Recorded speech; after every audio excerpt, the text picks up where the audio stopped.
ये तो हम सभी जानते हैं कि भारत आज दुनिया के सबसे आधुनिक देशों की लिस्ट में शामिल हो चुका है, जहां विभिन्न प्रकार की टेक्नोलॉजी का इस्तेमाल किया जाता है। ऐसे में क्या आपने कभी सोचा है कि आज के भागदौड़ भरे भारत की तस्वीर 100 साल पहले यानी 1900 के दशक में कैसी रही होगी? अगर नहीं तो आज के इस वीडियो में हम जानेंगे कि 100 साल पहले भारतीयों की जीवन शैली कैसी थी और हमारा देश उस वक्त कैसा दिखाई देता था। 1900 के दशक का भारत। आज से 100 साल पहले यानी 1900 के दशक में भी भारत पर अंग्रेजों का शासन कायम था। हालांकि उस वक्त तक भारतीय नागरिकों और क्रांतिकारियों ने काफी हद तक ब्रिटिश सरकार की नींव हिलाने का काम कर दिया था। ऐसे में अंग्रेजों ने भारतीयों के साथ सख्त रवैया अपनाना शुरू कर दिया था ताकि कोई भी उनके खिलाफ आवाज न उठा सके। उस दौर में भारत के कई राज्यों में ईस्ट इंडिया कंपनी के कारखाने और फैक्ट्रियां स्थापित हो चुकी थीं, जहां भारतीय नागरिकों को बहुत कम मजदूरी पर दिन रात काम करवाया जाता था।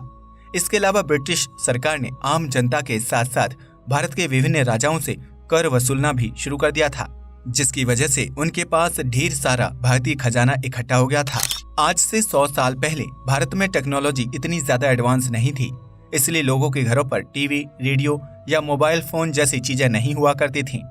जहां एक तरफ शहरों में रहने वाले लोग फैक्ट्री और कारखानों में काम करके 2 वक्त की रोटी लायक पैसा कमा पाते थे, वहीं गांव और कस्बे के लोग दिन भर खेतों में फसल उगाने और हल जोतने का काम करते थे।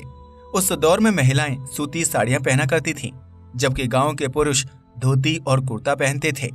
हालांकि शहरों में रहने वाले पुरुषों ने शर्ट पैंट पहनना शुरू कर दिया था, जिससे उन्हें फैक्ट्री में काम करने में सहूलियत होती थी। उस दौर में लोगों के पास आज की तरह बहुत सारे कपड़े खरीदने या पहनने का विकल्प नहीं होता था, इसलिए वह लोग एक जोड़ी कपड़े को ही कई सालों तक पहनते थे।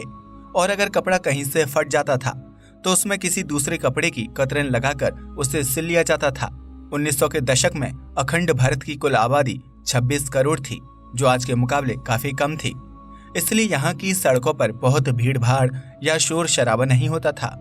ज्यादातर लोग अपने रोजमर्रा के काम निपटाने के बाद अंधेरा होते ही अपने घरों में चले जाते थे और खाना पीना खाकर जल्दी सो जाते थे, क्योंकि उस दौर में मनोरंजन का कोई साधन नहीं था।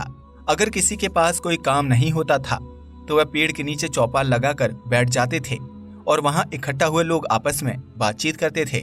उस दौर में भारत के कुछ गांव और इलाकों में चोरी छिपे अंग्रेजों के खिलाफ साजिश चल रही थी, जिसके लिए हथियारों और गोला बारूद की सप्लाई भी की जाती थी। इन कामों में लगे क्रांतिकारी लोग लंबी लंबी यात्राएं किया करते थे, जबकि अंग्रेजी सैनिकों से बच बचाकर मीटिंग रखते थे।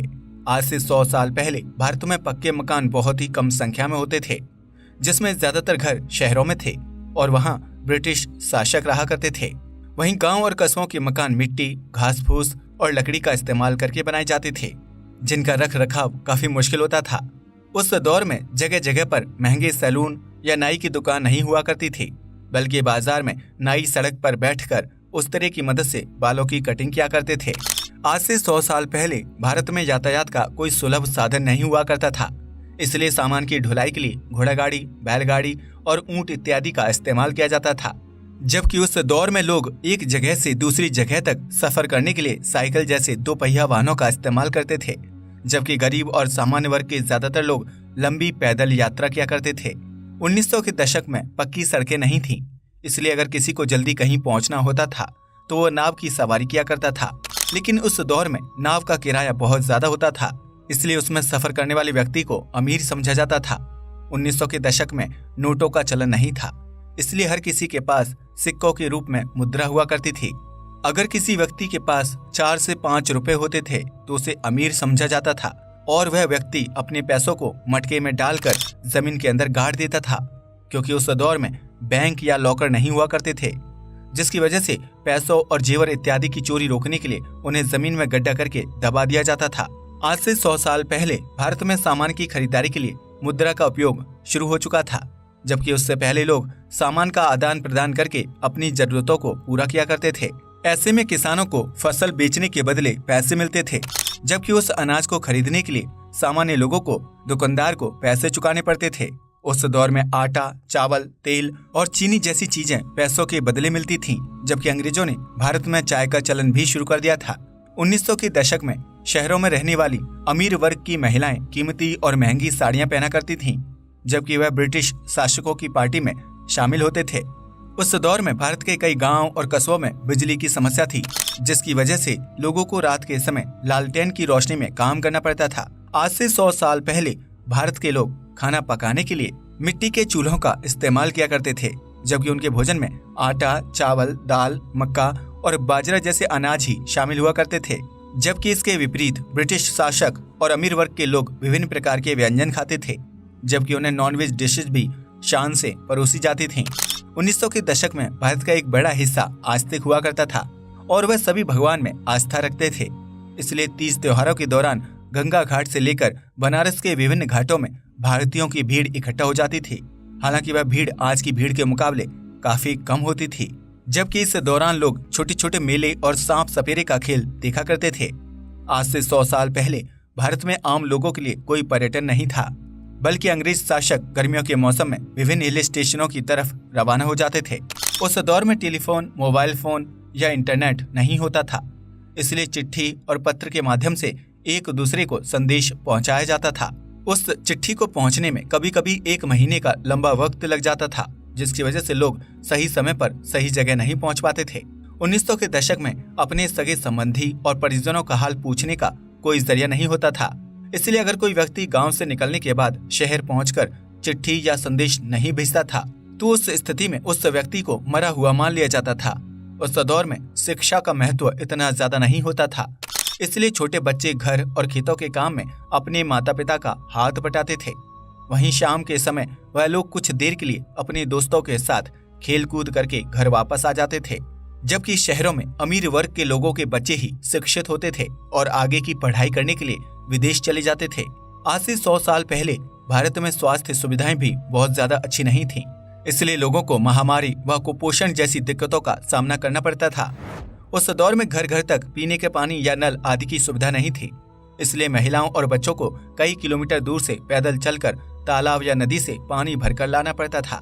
वह पानी बहुत ज्यादा साफ नहीं होता था, क्योंकि 1900 के दशक में भारत में शौचालय की सुविधा नहीं होती थी। ऐसे में लोग जंगल और नदियों के आसपास शौच के लिए जाया करते थे, जिसकी वजह से नदियों व तालाबों का पानी दूषित हो जाता था और फिर उसी पानी का सेवन करने से लोग हैजा और गंभीर बुखार जैसी घातक बीमारी के चपेट में आकर अपनी जान गंवा देते थे।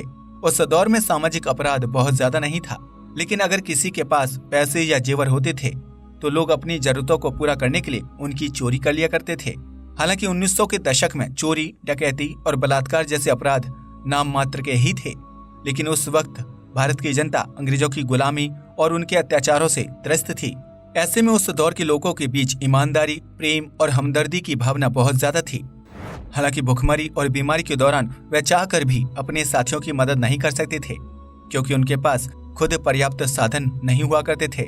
इतना ही नहीं, अगर उस दौर में कोई व्यक्ति ब्रिटिश शासकों के नियमों का गलती से भी उल्लंघन कर देता था तो उसे कौड़े मारने की सजा दी जाती थी, या फिर उन्हें सीधा बिना किसी कार्रवाई के जेल की सलाखों के पीछे धकेल दिया जाता था। हालांकि इसके बावजूद भी 1900 के दशक के लोग कम संसाधनों के साथ एक सामान्य जिंदगी जीने की कोशिश कर रहे थे, जिनके ऊपर ब्रिटिश शासकों की हुकूमत चलती थी। तो कुछ ऐसा दिखता था हमारा भारत 1900 के दशक में, जहां भारतीयों का जीवन बहुत ही मुश्किल और ब्रिटिश हुकूमत के बीच गुजर रहा था। इन तस्वीरों को देखकर भले ही आपको आज का दौर ज्यादा बेहतर लग रहा होगा, लेकिन उस दौर में लोग एक दूसरे के सच्चे दोस्त और हमदर्द हुआ करते थे, जबकि आज के जमाने में दोस्त और परिवार के लोग ही एक दूसरे का बुरा सोचते हैं। आज के लिए बस इतना ही। वीडियो पसंद आया हो तो इसे लाइक और शेयर करें, साथ ही चैनल को भी सब्सक्राइब करें। जय हिंद दोस्तों।